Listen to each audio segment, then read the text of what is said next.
of June. We are broadcasting live through our Google Meets along with YouTube. Our agendas are posted on our website if anybody's interested in following along. And we will also have some updates here that I will share some slides with. So that being said, Dr. Swab, it's all yours. Thanks. I'd like to welcome everyone here this evening. I'd like to call to order the Bradford Exempted Village Board of Education June 21st meeting. If we could stand for the pledge. To the flag of the United States of America and to the republic for which it stands, one nation, under God, indivisible, with liberty and justice for all. Roll call, please. Here. Mrs. Brewer. We lost it. Pastor Reindl. Here. Mr. Biesecker. Here. Mr. Manuel. I'd like to welcome everyone here this evening. And next item we have is reviewing the agenda and approving our minutes. We have a quorum, so we may be able to do that. Do you have any additions and deletions to the agenda? Hearing none, do I have a motion for approval?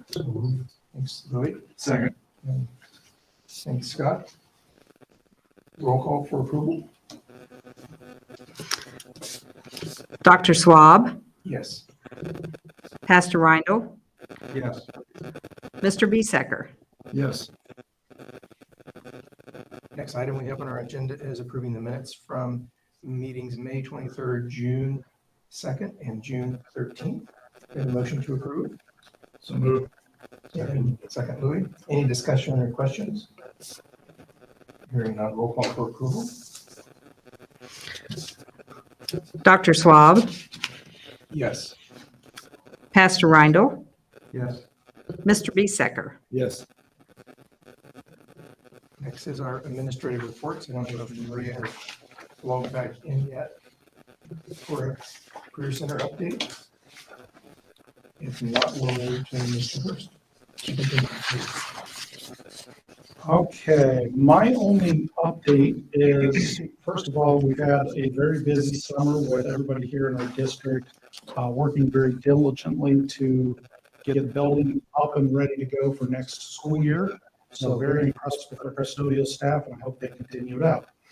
The other thing that I had was an update on our construction process. So that being said, I have a slideshow here in the room that I am sharing, and it is the same slideshow that we're sharing online right now. So you can look at either one of them. If you're online, then hopefully you can see this okay.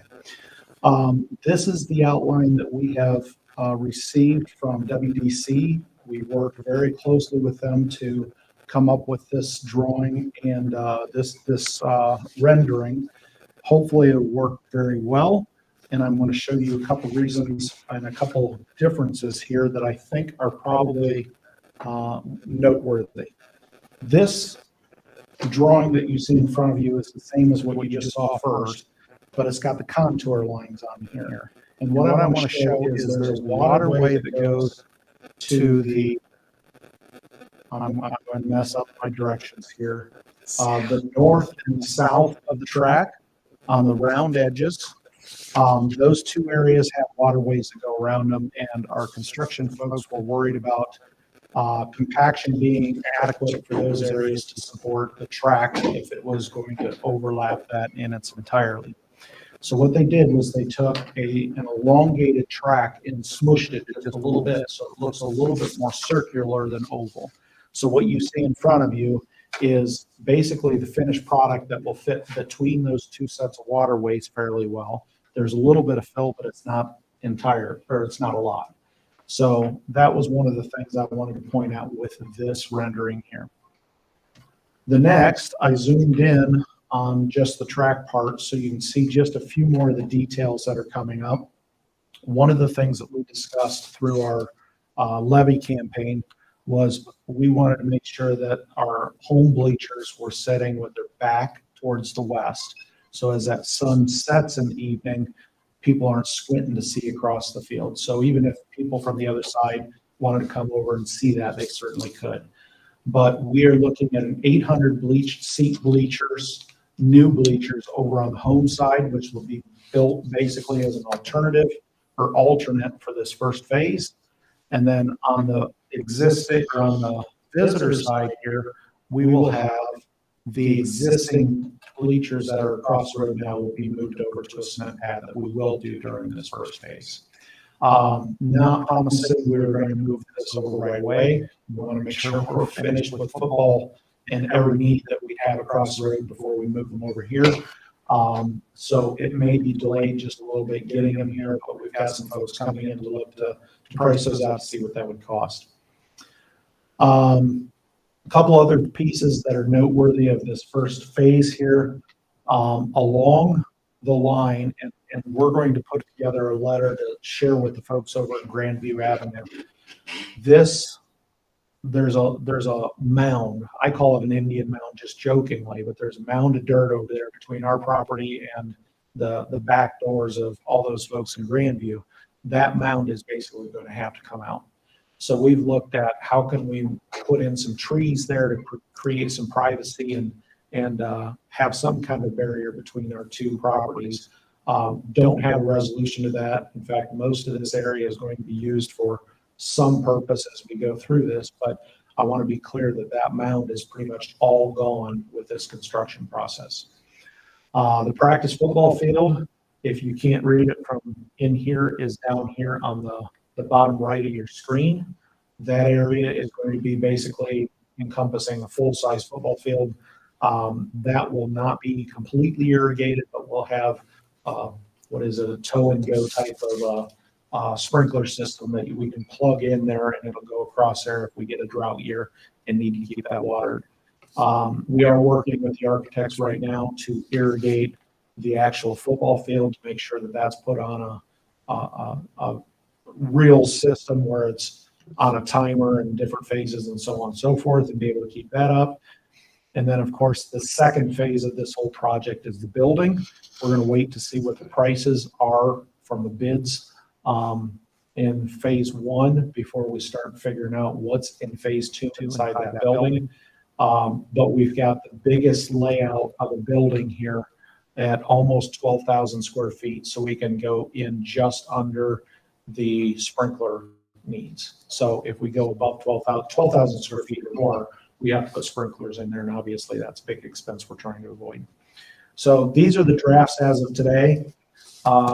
We will continue sharing these out, but this is what we've got right now. So one of the big questions I hear on a regular basis is what's the timeline? When we started this process, we were hopeful that in June we'd have bulldozers out here.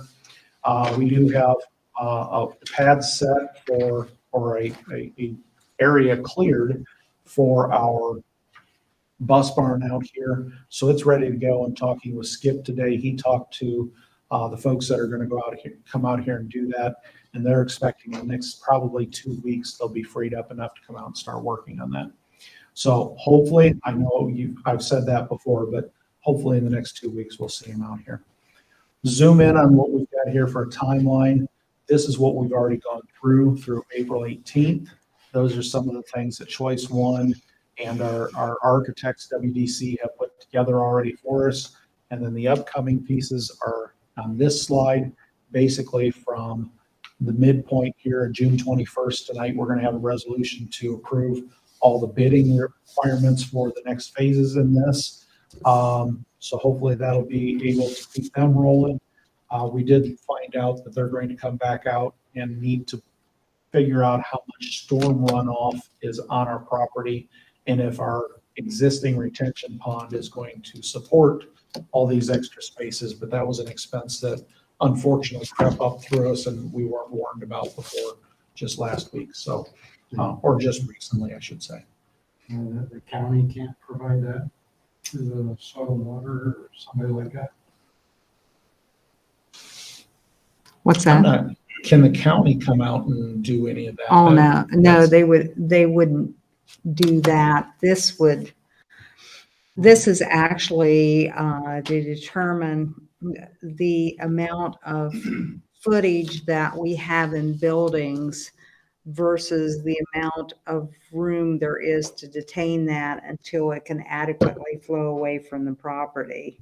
Now, the encouraging thing is we've had lots of discussions with Skip and have asked him to take pictures of the site as we get these large rains, but we have never had any problem, nor have we created any problem for adjoining landowners. So we're hopeful that when that comes back, that doesn't require a lot of movement of dirt on that detention, but they have concerns that we're going to be funneling much more water into that area. And that is not something that it's really our responsibility to make sure that we have adequate capability of keeping the water from flooding someone else.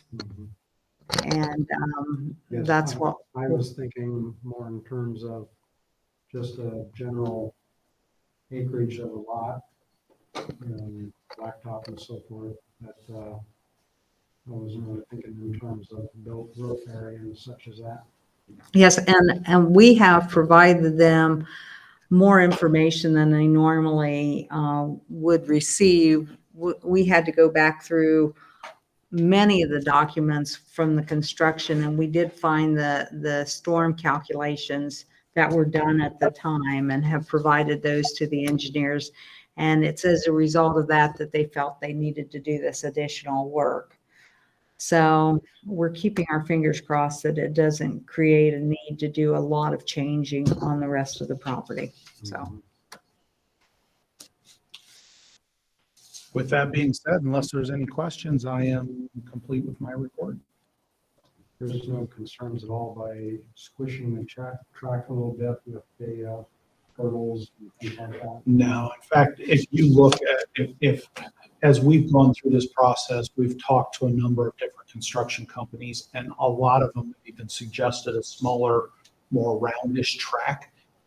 It seems to be a very common thread between a lot of school districts, just depending on what your area is. So it's not a bad thing. There are some benefits to it. If you look at the layout that we've got, it fits actually better, everything that we want to put inside the track a little bit better. The only negative is we lose that space, the negative, I should say, between the baseball diamond and the new track. That space is a little bit wider than what we really wanted it to be. But at the end of the day, everything still fits there. So it's not a bad thing.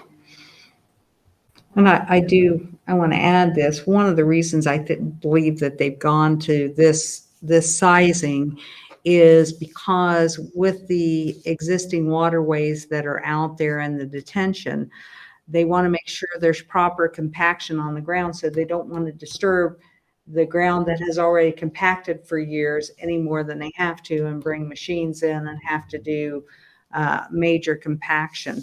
So this seemed to be a fit without disturbing a lot of the terrain. And I feel like if there's anything you want to add to that, but that's what I got from their discussion. Yes, I would agree. Any other questions? No? Comment, update from the Treasurer's Department?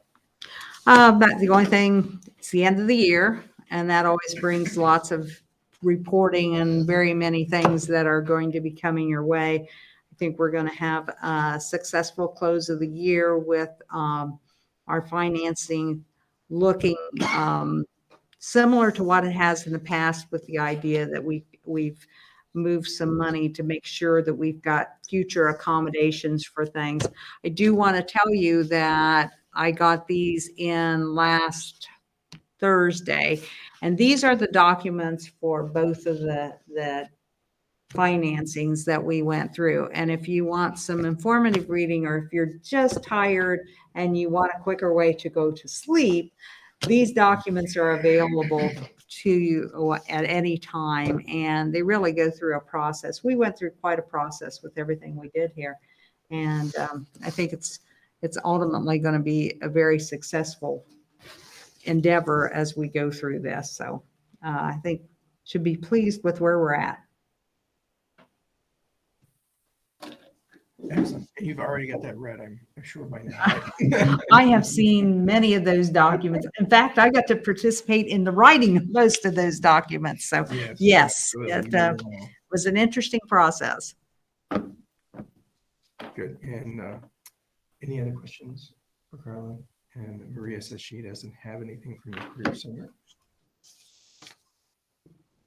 And I have no request for public participation. Do you have any requests? No, sir. So next is the financial report from the treasurer. So the superintendent recommends approving the financial journal of the check register, permanent appropriations. We have item 4 is the now and then certifications. We have the transfer and advances. We have permanent appropriations for the necessary amendment, temporary appropriations for July, an increase in the credit limit for the U.S. bank card. And items 9 through 16 are donations. Item 17 is approval of Tony Copley Scholarship Agreement implemented in 22-23 school year. Next is the application for school safety and security grant. And next is approving amounts applied for the CCIP. Next item is the K-12 5-year forecast agreement. And item 21 is creating an account with the U.S. Treasury on approval of the state auditor of the state. I have a motion to approve the items before us. So moved. And a second? I will. Thank you, Trey. Any discussion or questions over those items? U.S. bank cards, what is that? Who has that? Oh, Is that just something that you keep? that actually is a credit card. We have a few credit cards that we use here, and they're all under my care. So we actually have one that has a $25,000 limit on it that I'm personally responsible for. That one stays very close to me. Right. But that is just be used for some general purchases that people require us to use credit cards. So we have, and they're very much kept close to the vest, so to speak. Just think So. like some people were on expense accounts, or expense items, or No, it's nothing like that. It's that when we do a lot of internet purchases and various items like that, we almost have to have credit cards available. And like, for example, the softball tournament, we have to be able to charge those rooms on there. And we ran into a problem last year where we didn't have enough on the card and we had to make an intermediary change on that. So as the inflation has come along, I found that it's just better to inch it up a little bit. Any other questions? If none, roll call for approval. Mr. Manuel, yes. Dr. Swab, Yes. Mrs. Brewer. We lost her again. We lost her again? Yep. Okay. Pastor Reindl, Yes. Mr. Biesecker, Yes. Like one of those. He's back with us. Next is old business, and we have none. New business, the superintendent recommends approval of the following items. Item 1 is resignations of employment for limited non-teaching contracts for food staff, 1-year supplementals, administrative personnel, item B, and resignations, item C. Next is authorizing the South Coast Ohio Educational Purchase Council to advertise and receive bids for school bus. Item 3 is approval purchases for the electronic devices listed. Item 4 is for Corey Campbell. Item 5 is approving the Bradford Public Library budget for 2022-23. Next item is approving the food service annual compliance report. Item 7 is stock days for Tabitha Cannon. Item 8 is a 3-4 stock day for Mindy Burgett. Item 9 is adjustment of Corey Cannon's salary step. Item 10 is purchasing for the Renaissance testing program. And next, item 11 is 3 contracts with our county ESC, 1 related and contracted services, 1 for primary agreement, and 3 for curriculum. Item 12 is a contract with One Solve LLC, which used to be One Call, for 22-23. Next is approving the handbooks for 22-2023 listed. Next item is a stipend of $250 for bus cleaning. Next item is personal leave and sick leave incentives for all certified staff in accordance with the master agreement. Item 16 is application for non-competitive proposal when procuring personnel-based services from a high-performing educational service center. Items 17 through 21 are approving out-of-state athletics. And item 22 is an overnight athletic approval. Item 23 is approval to upgrade the door system software with a safety grant. Item 24 is approving new camera server and 8 new cameras with a safety grant. And item 25 is advertised bids for the track and field project. Item 26 is 2% base raise for administrative staff in accordance with the negotiated agreement.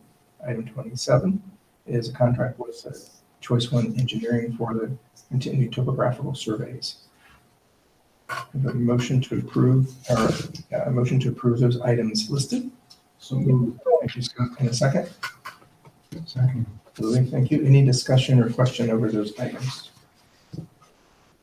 No, but can you hear me? I'm back and I should be back for good now. Mr. Manuel, Yes. Dr. Swab, Yes. Mrs. Brewer, Yes. Yes. Can you hear me? Didn't turn I- my speaker on. She's flashing. Can you hear me? we are, Sorry, we are responding to her indication on the screen. Maria, was that a Yes. yes? Yes. Okay. Pastor Rindle, Yes. Mr. Besecker. Yes. Next item is approving a supplemental assignment for 1-year contract for Sally Brewer for clock worker for fall and winter seasons. At the motion to approve. Thank you, and I will second. Any discussion? Hearing none, roll call for approval. Mr. Manuel, Yes. Dr. Swab, Yes. Mrs. Brewer. Yes. Did she Yes. abstain? No, she's, Yes, I'm here. Can you hear me? did I hear you right or did you abstain? No, yes, I'm here. Yes. Turned you off again, I'm sorry. Try it again. Maria? You're muted.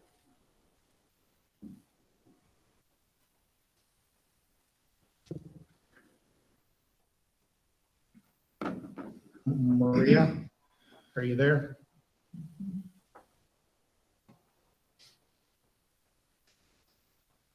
I am muted. Can you hear me? Yes. Yes. Oh, good. How do you vote on that one? Sally Burr? Yes. Yes. Can you hear me? Yes, we hear you. Oh, good. Okay. Thank you. Pastor Rindle, Yes. Mr. Besecker. Yes. Next item is a motion to enter executive sessions for items G1 and G4 listed on your agenda. Motion for executive session. So moved. Thank you, Trey. Second. And Zoe. Roll call for executive session. Mr. Manuel, Yes. Dr. Swab, Yes. Mrs. Brewer. Yes. I wasn't quick enough, Maria. What was it? Yes. Yes, thank you. Pastor Rindle, Yes. Mr. Besecker. Yes. Enter executive session at 6:53. Let's go across the road.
7:24, we have exited executive session.